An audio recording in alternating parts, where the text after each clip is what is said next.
बिस्मिल्लाहिर्रहमानिर्रहीम। अस्सलाम वालेकुम। Welcome to my channel. अगर आप मेरे चैनल पर नए हैं तो पहले मेरे चैनल को लाइक और सब्सक्राइब कर लें ताकि मेरी हर नई आने वाली वीडियो का नोटिफिकेशन आपको मिलता रहे। आज हम बनाएंगे अंडा मगज़ मसाला, जो बहुत ही मज़ेदार बनता है और बहुत ही झटपट तैयार हो जाता है। तो चलते हैं अपनी रेसिपी की तरफ और रेसिपी तैयार करते हैं। तो मैंने यहाँ पैन ले लिया है और इसमें हाफ़ कप ऑयल शामिल कर दिया है। ऑयल हमारा गर्म हो गया है। अब मैं इसमें 1 टेबलस्पून हरी मिर्चें जो मैंने चॉप कर ली हैं बारीक बारीक वो शामिल कर देंगे और इसको डाल के थोड़ी सी देर फ्राई करेंगे, तकरीबन 5 से 6 सेकंड तक।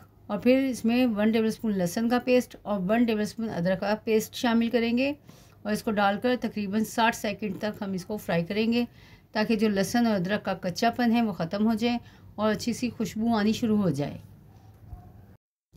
हरी मिर्ची यहाँ मैंने चॉप करके डाली हैं, आप चाहें तो इसका पेस्ट भी शामिल कर सकते हैं। तो इसको फ्राई कर लेंगे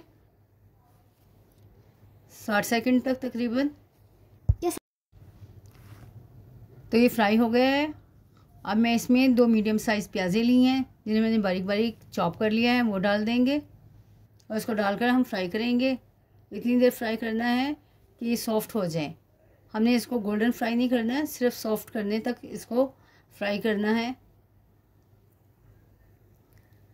तो इसी के साथ अगर आप मेरे चैनल पर नए हैं और अभी तक आपने मेरे चैनल को सब्सक्राइब नहीं किया है तो जल्दी से सब्सक्राइब कर दें और बेल आइकन को प्रेस कर लें ताकि मेरी हर नई आने वाली वीडियो का नोटिफिकेशन आपको मिलता रहे और आप मेरी नई से नई रेसिपीज़ देखते रहें।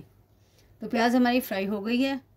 अब मैं इसमें 2 मीडियम साइज़ मैंने टमाटर लिए थे जिन्हें मैंने बारीक बारीक काट लिया है, वो शामिल कर देंगे और इसको डालकर अच्छे से मिक्स करेंगे। तो मिक्स कर कर हम इसको ढक कर रख देंगे तकरीबन 2 मिनट तक ताकि टमाटर हमारे सॉफ्ट हो जाए। तो इसको 2 मिनट के लिए हम ढक कर रख रहे हैं। 2 मिनट बाद हम इसको खोलेंगे। तो 2 मिनट हो गए हैं। अब हम इसको चेक करेंगे और इसको चलाएंगे। टमाटर हमारे थोड़े से सॉफ्ट हो चुके हैं तो इसको अच्छे से चला लेंगे और जो टमाटर साबुत रह गए हैं हम उसको मैश कर लेंगे चम्मच की मदद से और फिर इसमें मसाले ऐड करेंगे। सूखे मसाले शामिल करेंगे इसमें अब हम।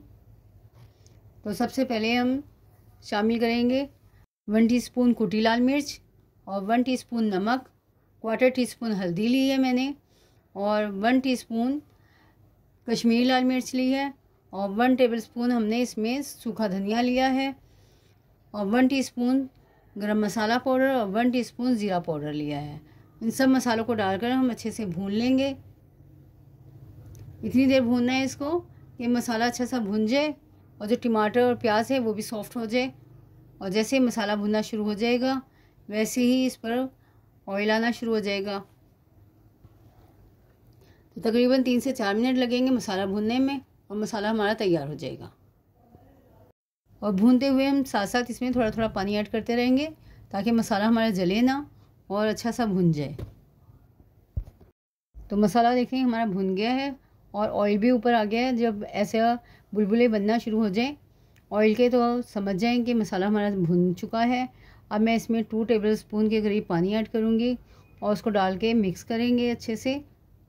पानी इसलिए डाल रही हूँ ताकि अंडे जो हम डालें तो वो जले ना इसमें, इसलिए थोड़ी सी ग्रेवी लगाने के बाद फिर हम इसमें अंडे शामिल करेंगे।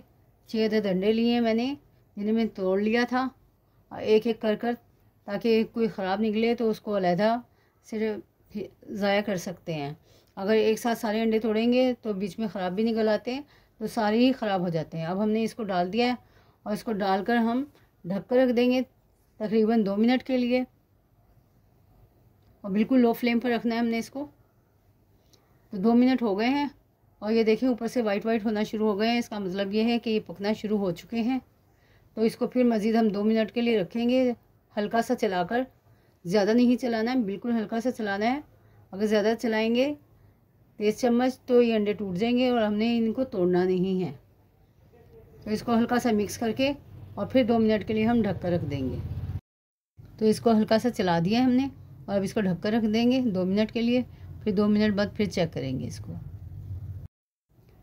तो 2 से 3 मिनट हो गए। अब हम इसको दोबारा चेक करेंगे, फिर दोबारा हल्का सा चलाएंगे इसको और हल्के ही चलाना है अगर ज़्यादा तेज़ चलाएंगे तो फिर अंडे बिल्कुल टूट जाएंगे।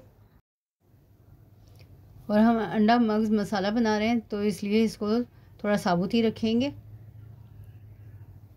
तो इसको अच्छे से मिक्स कर लिया, चला दिया है। फिर इसको ढक कर रख देंगे हम तकरीबन 2 मिनट से 3 मिनट तक के लिए, और फिर खोलकर चेक करेंगे। तो 3 मिनट हो गए इसको पकते हुए। अब फिर हम इसको खोलेंगे और फिर इसको चलाएंगे और इसको भून लेंगे। बहुत ही मज़ेदार अंडा मगज़ मसाला हमारा तैयार होगा। 1 टेबलस्पून मैंने कसूरी मेथी ली है, जिसे हाथों से अच्छे से क्रश कर और डाल देंगे, क्योंकि कसूरी मेथी का भी बहुत अच्छी खुशबू आती है और टेस्ट भी अच्छा आता है, तो ये ज़रूर डालें। अब हम इसे भून लेंगे तकरीबन 2 से 3 मिनट, लेकिन हमने बहुत तेज़ चम्मच नहीं चलाना, हल्के हल्के चम्मच चलाना है और इसको भून लेना है 2 से 3 मिनट। और जो बहुत ज़्यादा बड़ा पीस होगा उसको थोड़ा तोड़ देंगे चम्मच की मदद से। मगज़ मसाला बना रहे होते हैं तो उसमें थोड़ा अंडा बड़ा बड़ा साइज़ का ही रहना चाहिए। अगर बहुत ज़्यादा इसको तेज़ी से भूनेंगे हम तो वो बिल्कुल चूरा हो जाएगा और मसाले में बिल्कुल मिक्स हो जाएगा, फिर पता ही नहीं चलेगा हमने क्या बनाया है। तो इसलिए इसको हल्के हल्के हाथ से चलाना है और भूनना है। तकरीबन 3 से 4 मिनट हम इसको भूनेंगे। तो 3 से 4 मिनट हो गए इसको भूनते हुए और मगज़ मसाला हमारा तैयार हो गया है। अब मैं इसमें हरी मिर्चें शामिल कर दूँगी। 3 अदद हरी मिर्चें ली थी मैंने, जिन्हें मैंने थोड़ा मोटा मोटा काट लिया है। और इसको डालकर हम मिक्स करेंगे और डिश आउट कर इसका फ़ाइनल लुक आपको दिखाएंगे। एक बार आप ज़रूर ट्राई करिएगा, सबको बहुत पसंद आएगा। तो अंडा मगज़ मसाला हमारा तैयार हो गया है और इसको मैंने हरे धनिए से गार्निश किया है, क्योंकि हरे धनिए की बहुत अच्छी खुशबू आती है और बहुत अच्छा जायका आता है। तो उम्मीद है आपको मेरी रेसिपीज़ पसंद आ रही होंगी। तो इसको लाइक और सब्सक्राइब करें, बेल आइकन को प्रेस करें, दोस्तों में शेयर करें, अपना बहुत ज़्यादा ख्याल रखें। मिलते हैं नेक्स्ट वीडियो में एक नई रेसिपी के साथ। तब तक के लिए अल्लाह हाफिज़।